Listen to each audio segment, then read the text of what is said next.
All right, so here is a French balcony, which is 135 square feet. Ample storage. A nice big comfy bed. We've got American US plugs. And a French balcony is, you know, it's just this kind of thing. You can figure it out.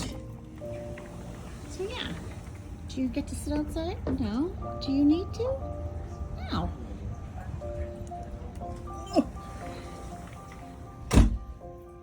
Yeah, so they even have little things like this, which I love. Like, a little place to put your stuff. Great light choices. So if you're reader and someone else isn't, you don't keep them up. And the yummy heated floors. And a great water pressure. And more shelves.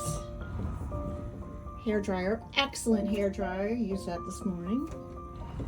And a whole nother side. So yeah, that's it. Good one, right? Yay!